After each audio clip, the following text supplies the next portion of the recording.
What's going on, Paisanos? V here, coming at you guys, well, with another market watch today. I just want to say something real quick. I'm doing a video, I have a video uploaded later on today on the channel, and the video was the beginning of what I just said. I was intending to do a market watch, and I spun into what I think about events opening back up soon. So that's going to be a video later on today. Hopefully you guys enjoy it. It's just me rambling. No, I don't script these videos, by the way. I hit record, and I just talk. I just do things. And yeah, that video's gonna be coming up later on today, and checking by what you guys said, I think overwhelmingly you want to go to physical events, but some of you still want that kind of safety and in line, which I think is really smart. But in this video, in this market watch we're doing, we're gonna talk about two main things. One main thing, actually, side thing, is Legendary Duelist Season 2. The main thing is Blazing Vortex. And are you going to be going in and buying Blazing Vortex? Probably gonna be yes, if I had to guess. Now, with that said, how much Blazing Vortex are you going to buy? You're going to buy a case? 2 cases? 3 cases? 50 cases? Singles? What are you buying? I'll talk about that in a second. But before I begin, guys, I just want to say Legendary Duelist Season 2 booster boxes. Well, if you have an OTS, it's available today. If you have a Walmart, it might be there, maybe next year. But realistically, you can buy it online. Now, you can buy exactly what you want to buy online. And here's why you shouldn't buy nothing right now. You shouldn't buy nothing right now because a lot of these cards are overpriced. The market's still dumping these cards, and the effective date of release for TCG players, so players who are not stores to pre-sale, can list it tomorrow. And even then, you shouldn't be buying tomorrow. I would still wait like a week, half a week, then look into the prices, and we're going to. But right now, the most expensive card is Blue Eyes Abyss Dragon. The card's $13. You got Bingo Machine Go being around $11, $12. Nice rarity, sticker rare, by the way. And a bunch of other excellent cards in the set. This is one of those kind of sets I always say, and I rarely say, go in and buy it sealed and don't open it for a while. It will be worth money in the future for collectors. This is one of those sets. Do not buy this now. If you buy it sealed, hold it. It's going to be worth something. It comes with great dice. I think the Kaiba Corp dice look amazing. It comes with a lot of great cards, both from Kaiba and Mai. I can finally finish Harpies on a personal note, but it comes with a lot of things. But there's no reason to go and buy this now because there's no like value you're going to get back from this immediately. Go in and buy the singles. That's the value. If you're looking for the long term, then buy it sealed. All right. Going back to what I asked earlier, before I begin talking about Blazing Vortex, if you're new to the channel, hit the subscribe button, hit the like button, and comment down below. Realistically, comment question down the day. How much of this are you going to buy? I'll tell you right now, real quickly, I'm buying singles. I might buy a box or 2 to open for the fun of it, for the funsies. Realistically, I'm just going to buy singles of Blazing Vortex. There's no reason to go in and buy 10, 20 cases. If Phantom Rage hasn't told us anything, it's told us that these cards, this product, should not be bought in mass unless you are a store or have the ability to pre-sell this product. Okay? Phantom Rage had a lot of great cards in it. I think we can both agree to that. Insanely good cards in it. And for the most part, its prices are a joke compared to Return of the Duelist. Rise of the Duelist. The Duelist set. Looking at Blazing Vortex, I think right off the gate we know one card, the Pot of goofiness. I forgot what to call it already. That's gonna be a great card. There are a couple of other cards that are interesting, but overall we don't know what's gonna be the thing to do. So I'm personally gonna be looking into buying singles for this set. I'm not gonna buy it on release day. That's kind of crazy, but you can wait a little bit while, get it for a lot cheaper, and buy it at the right time. We'll talk about that when the set comes out. Well, in about in a week and a half. It's gonna be crazy, to be honest with you. A lot of things happening crazily. I mean, we got a Legendary Duelist coming out. Yu-Gi-Oh! Players gonna dump money into the market. Blazing Vortex, Yu-Gi-Oh! Players are gonna be dumping a lot of money into the market. And then the month after, we have a balance, and Yu-Gi-Oh! Players are gonna be going, okay, Konami, boss, give them the paycheck this week. And I think what's gonna happen is, well, some crazy things are gonna be happening with Blazing Vortex. We'll talk about in this video. I have a prediction of what I believe is going to be happening with Blazing Vortex. And it's something that, well, we'll find out in the next couple of days, hopefully today, hopefully tomorrow, if any of this comes true. My overall prediction, though, standing back, is you think we're in mid-range meta right now? No. We are at the front door of prom night, and the dad's name is Midrange, and you're taking his daughter, Mrs. Range, out for a date. No more combo decks. And I think, I'm not saying they're going to be all dead, but the real question is, are any of them going to be that viable? I'll give you an example. It's like control decks. Hey, listen. Control decks all around in the game of Yu-Gi-Oh! They're there, but are they the best decks? No. Do a lot of players talk about control? No. But they are there, and they're really good decks. They do get dubs. Well, that's kind of what I think combo is going to be. They're going to be what control currently is right now. Mid-range would be more or less the well, the thing to talk about. I mean, real quickly, if you are looking to play Dragons, Herald Perfection, Premium Go, Return to Bling, $12 market price, it's actually down to about $8. If you haven't sold this card already, just make sure to sell it. It's Return to Bling. It's ugly as hell, and to be honest with you, if anyone buys it, say thank you. We also have Pendulum Call, another card that, in general, I think Pendulums are really good. Now, I don't think Blazing Vortex did anything for Pendulums that tremendously, but nevertheless, it's still pretty cool. There are only 2 copies of Pendulum Core, one out of Pendulum Evolution, one out of Structure Master of Pendulums. Both of them are really good. Super Rare is better though, and they're both roughly around the same price, with the Super Rare being $4. If you don't have yours, get yours already. Pendulums, remember, are a game mechanic, not an archetype. They will always be getting support. Then we have Super Optimization. This card is super undervalued right now. I don't own a playset yet. I don't own any yet. But I'm going to be looking to pick these up soon. I think you should as well. Super Optimization at Ultimate Rare at an OTS 1.14 with a $59 market price. Well, it's roughly around $58 to $59. Quickly going to $60 for this card. Now, if you're in a mid-range format, this card is absolutely broken. In a combo format, this card is a tech choice. Nothing better illustrates that than the last time this card was really broken and got banned back in that mid-range Shadow meta, where like you had Shadows, you had Burning Abyss, you had all these mid-range kind of decks, and they used through harmonization because the meta was a lot more slower, so this card was a lot more broken. And I really do believe that this card is really good. I think a lot of players aren't looking at this card right now. People aren't talking about it right now. This card is currently, like I said, roughly a little around $60. It's gonna go up more. Get it while it's cheap, it will go higher. And next is, I think, again, support. I talked about them a while ago. Inister land at an Initial Assault with a $12 market price is roughly around $17. So, yeah, if you had yours, cool. I don't know much about this, I'll be honest with you. I do like Inisters a lot. I feel like they were cheap deck core, but now they're kind of getting out of hand. Then we have Trap Trick. One of my favorite cards in the mid-range format is a card that lets you tutor other cards that your opponent has to expend resources on. Once again, your opponent goes Twin Twisters. They got to pitch a card. They got target cards. Target a Trap Trick. You're flipping your Trap Trick up. You're getting value. I always like this in the mid-range meta, and we see this card sometimes, even in a previous meta we were recently in. And if you want the highest version of Trap Trick, that's the version Secret Rare out of Soul Fusion with $11 market price. The value for unlimited, roughly around 12. But look at this, ready? 12, and then it's $17. In fact, you want a first edition version, you're going to pay roughly around $18 for a Trap Trick. $11 market price? No, not really. Now, if you don't want to spend that kind of money, no big deal. There's other versions. They're roughly around $1 each. Seriously, for a super rare, $1. You want an ultra rare? Sure, $2. But if you want the highest rarity secret rare, it's going to run you a lot more money. It's definitely a good card. I don't know if you need 3, but definitely 2. If you're like me and you love Dritons, you're a Driton fanboy, you should love Tanko Suka. Because right now, one of the best decks to beat Dritons, in my honest opinion, is Eldritch variants. You drop Tanko Suka on an Eldritch variant, all they have on board is a Golden Lord. And all you got on board is the game. I mean, this card's absolutely broken. And I don't know if a lot of people kind of realize it or not. But, like, I played in the Remote Duel Invitational Qualifier. I'm pretty sure I mentioned it in my video and in my Tanko file. But Tanko Suka would have won me way more matches than I cared to actually admit. Because, embarrassingly, I didn't run it. I ran Twin Twisters. I was also even thinking about running Evenly match. But Tanko Suka is such a good card against the Eldritch matchup. Once again, what do you have? If you play, like, Eldritch Dragoons, what I gotta play through? A Dragoon? And you got backward, that's not even going to resolve? Sure.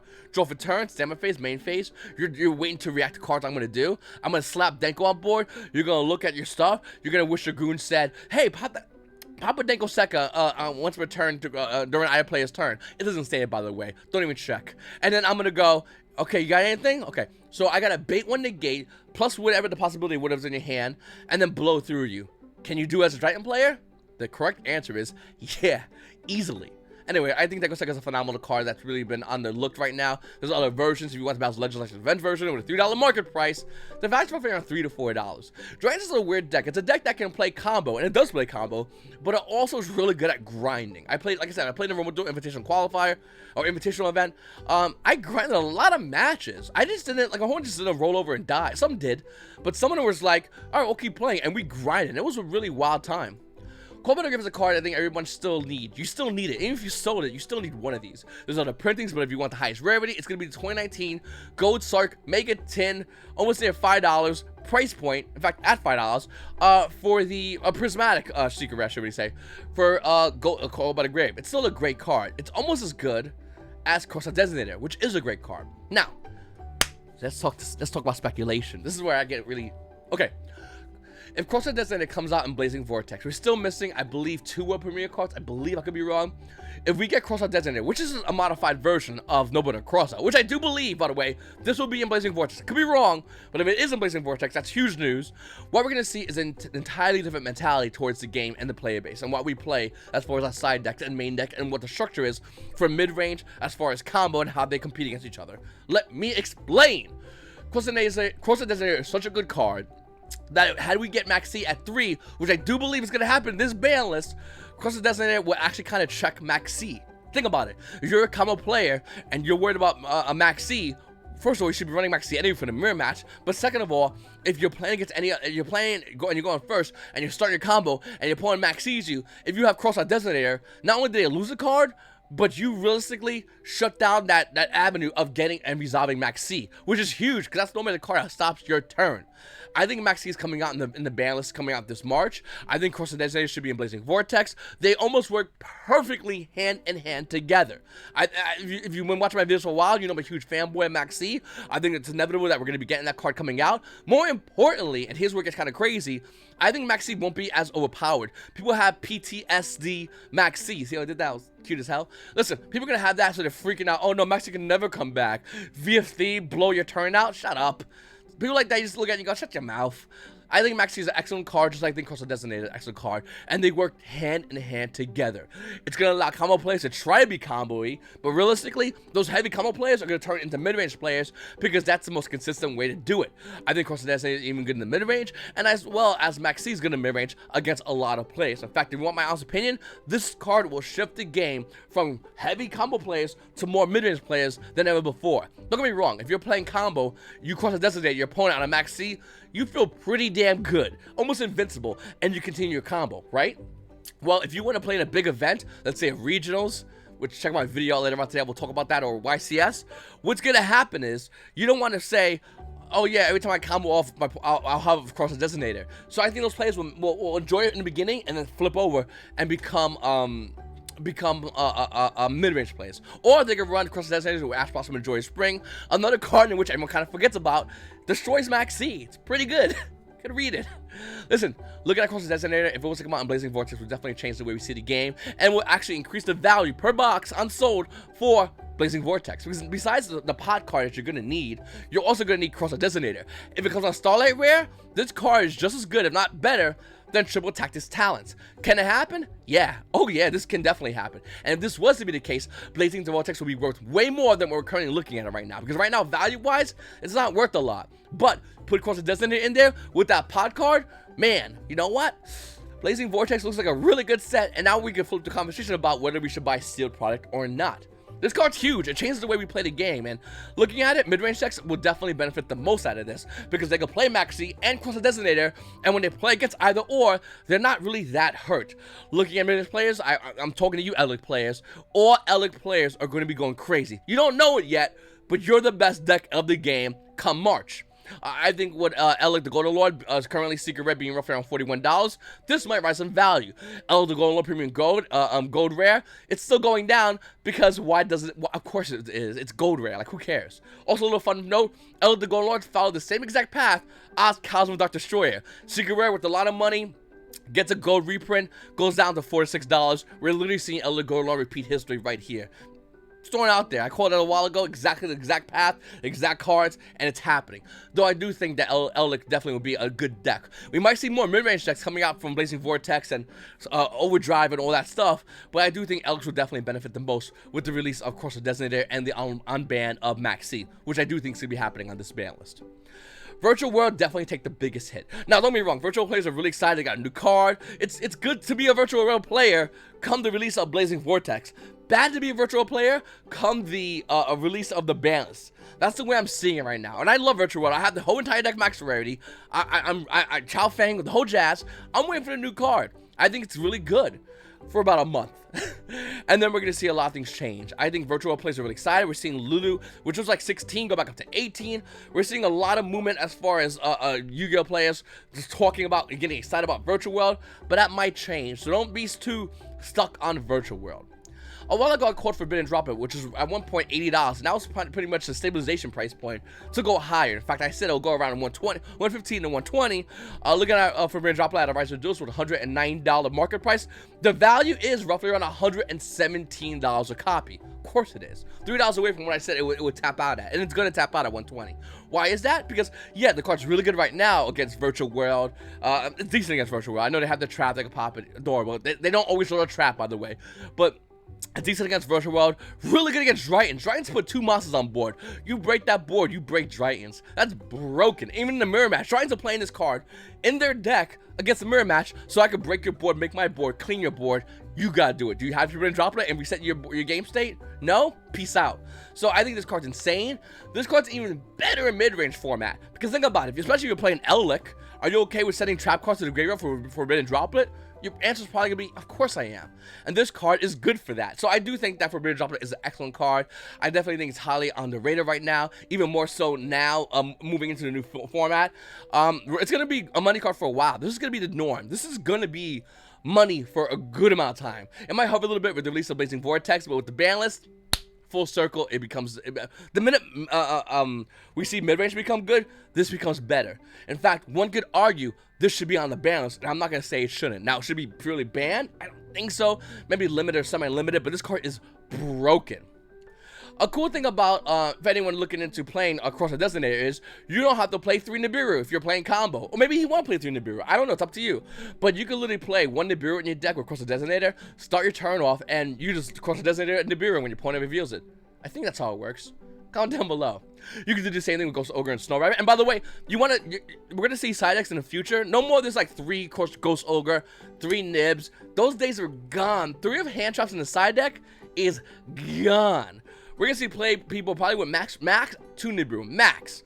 We're gonna see players with 2 Ghost Ogre, 2 Droll and Lockbird. Maybe even Ghost Mortar and Moonlit Chill might actually see some play. Shocker, this card has seen play even on release, and seen rumor of seeing play on release. Ghost Mortar and Moonlit Chill at a returning code with a $17 market price is roughly around $17, almost there $18. This might actually see play. Droll and Lockbird's already seen play. Definitely gonna cut down. It'll be a 2 of, and I don't see play as a 3 of. No. 2 of at most, maybe even 1 of, to play around cross our Designator. Same thing with Ash from Joyous Spring. This card coming out will minus the value of all, and I would love to see this card come out as a common, to be honest with you. Even though I would like to see a Starlight Rare, a common, or an ultra rare cross the Designator, and a lot easier to get for a lot of players, because I think everyone should have this card. This card's amazing, and it definitely changes the way people do their siding, changes the way people main cards. This card is huge, and it's a main deck card. But yeah, I think what we're gonna see is a lot of changes with the release of Blazing Vortex. I do believe Cross Designators is gonna be in there. Definitely check out my video about as far as physical events coming back, should they or should they not, later on today. And I really appreciate it, guys. If you're new to the channel, hit the subscribe button, comment down below. It's your boy V, YGOPaisanos. YGOPaisanos, have a great day.